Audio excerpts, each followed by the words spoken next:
They'll be calling you a radical. What a few days it's been. And I want to say thank you to everybody who went to the street. The Occupy movement, the Occupy movement, as a year ago, September a year ago, they went to the streets. And I've said it over and over and over. That was the conception. That was the sex. That was sex out of love. That was not freaking sex, Karl Rove Astor, born from anger in a crack house. It was born from love. Yeah, thank you to the Occupy movement. If you don't think that the Occupy movement worked, you don't know anything about politics. You don't know anything about subcultures, multicultures, big cultures, little circles, big circles, as they are not mutually exclusive. It worked. As that child was born, and that child started to breathe and eat and nurse on mama and come to be, that election, as a Fukushima update right here, a massive Fukushima update. Is that progressive in Hawaii, as the plume is in Hawaii? Where was she born? You cannot make this stuff up. Fukushima, Japan. That's where was she born, and she's a progressive. She is a powerhouse. Oh, we have Elizabeth Warren. Without Occupy, Elizabeth Warren no way wins. Without Occupy, her in Hawaii no way wins. Without Occupy, her, those girls, that girl Wisconsin, no way it wins. And when I go up, I'm a progressive, and about the liberals, don't remember this. I absolutely am in love with liberals. I love liberals. I'm not a liberal. I'm a progressive. But do I love liberals. I mean, I wish I was one of them. I do, but I'm not. I'm a freaking deep, dark blue environmentalist, hard-nosed, in the spirit of Bobby Kennedy, in the spirit of Truman. But I love liberals. Jennifer Granholm, oh, do I love her. Al Gore, oh, do I love him. All the current TV people, I adore them. I love them. I do. I love them. But I am true blue. And all you teabagger, radical freaking that come to this site and says, oh, politics don't matter. Politics do matter. They do matter. And everybody says, oh, Obama's the same. Oh, no. Presidents don't make policy. Congress makes policy. What makes Congress?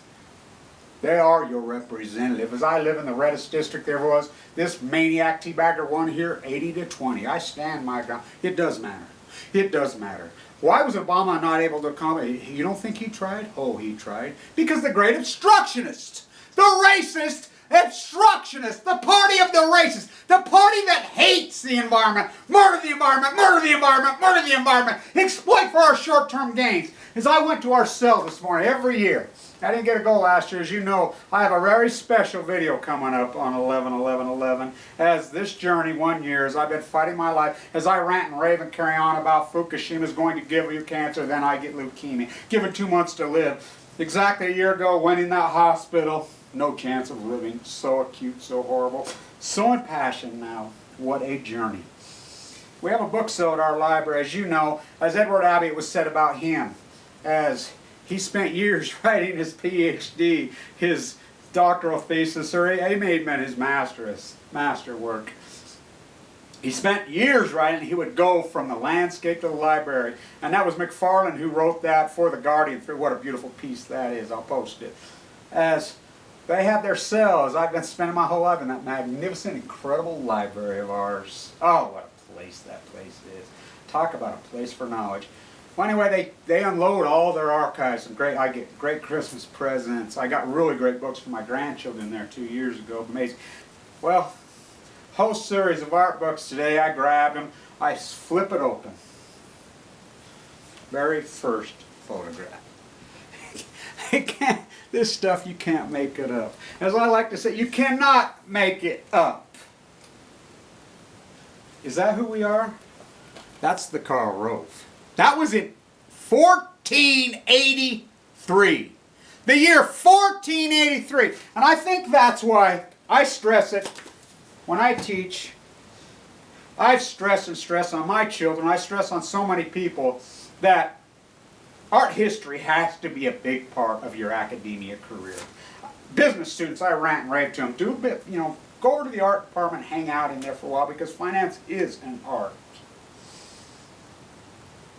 I think what it does for the mind, art history, I think it expands and able to look and view from the broader perspective, as I like to say, step back like Malay, and view and know that our lives are very, very short. And cultural trends, as I heard all the time, I hear it all the time on this vlog right here. As I have a hardcore group of very artistic, very artists, intellectuals, television producers, and I know who they are.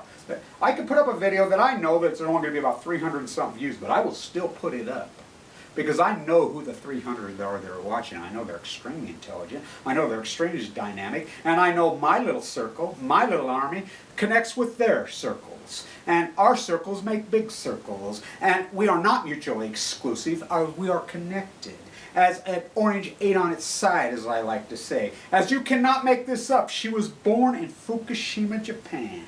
You don't think she's going to be an anti-nuclear? Oh, you don't think her family paid the price? Oh, she is progressive, she is dynamic, and she would have never won without the Occupy movement. Never, never. Elizabeth Warren, it's not about the math, but it is about the math. It's about the blue dogs are gone. Those fake 2006 Democrats were not Democrats. They're done, they're gone. We have real progressive. There's a major post-ignorant shift happening in this country, and it was born from the sex a year ago. The sex in those parks, the people standing up, the old hippies coming together, the young people coming together, and it was all about information. Those massive groups came together and they created the we, the new we, the Bull Moose 2.0 as I call it. Without them, there is a change happening in this country. Was he playing checkers or chess? He was playing Monopoly. But we, as a people, have to push this agenda forward. And Fukushima is going to be a big deal. As we can harp and carry on, we have to be in these people's ear and their face. We have to be in the Obama administration's ear and face. Hold his ear in his face. Because he doesn't have to worry about running again. He can do what he needs to do, and he has to do it. He is going to follow the breath of America. He's going to follow the breath. As the radical, racist, far-right, freaking kill the earth, poison the earth, contemporize and kidnap and destroy religion because they are this. That is Karl Rove. That is Karl Rove. As Karl Rove won nothing. And people says, how can he go back to that back room like he did? Are you kidding me? It worked in 2000. The giant lie is over. It is over. It was the Occupy movement. You did it. Thank you. Thank you to everyone who went to the street and joined arms. Because this isn't about the math changing, but it is. This is about the breath of the country is changing dramatically. People are waking up. People are going to their keyboard and typing in, what's a tariff? What's protectionism? What's usury? Oh, that's what those guys been up to the whole time. Oh, they had us tricked with our freaking gays, gods, and guns. And to all you liberals, don't get me wrong. I'm a progressive and I'm radical and I go up because I am a game changer as far as philosophy. I try to be. That's what I'm up to because I know the dogmatic rhetoric and I have to be freaking radical because that's who I am. I love you, liberals. I honestly love you. I honestly love you. Wish I was one, but I'm not. I'm a hard-nosed, true-blue progressive. And Fukushima is coming. As I like to say, in the night, real quiet, into that bay, into Hawaii, on a Sunday morning. Boom. But there was a byproduct born of that. And that byproduct created the greatest generation in world middle class. The greatest generation in world history. The strongest middle class. Is a guy came to me the other day and he says, it's always about the 1%. I said, no, last 25, 30 years is not always. This Greenspan has always been head of the Fed for 25 years, that radical flag. That is a very short period of time, you art historians, as that photograph is over 500 years old. That is a very short time. It has not always been about that little teeny bit of E. From 1945 to 1975, we had the strongest middle class in the history of the world via the we, as that silent in the night created a byproduct. As the ones coming tonight, tomorrow, in the morning, from Japan to Hawaii, she, the progressive, as you occupiers, you've got just enough people out there to vote. You change just enough people's minds to, that's You start with a toothpick, you end up with a lumberyard. You've got to have a spark before you can have a bonfire. Spark's burning. There's plenty of dry grass out there. And the wind is blowing. The wind of change, the Fukushima wind. As it is the we. It is the we. The jet stream tells me so. The ocean currents tell me so. The schools of tuna tell me so. This movement is going to be all about the environment, and it's going to be all about the we. And you radical thieving, stealing, cheating pieces of shit, and your fucking Koch brothers fucking AstroTurf is over. It is fucking over. This is grassroots. This is authentic. This is fucking real. In honesty and in fucking truth. No more fucking hairspray. No more hairspray. This is us fucking radicals. Stay tuned.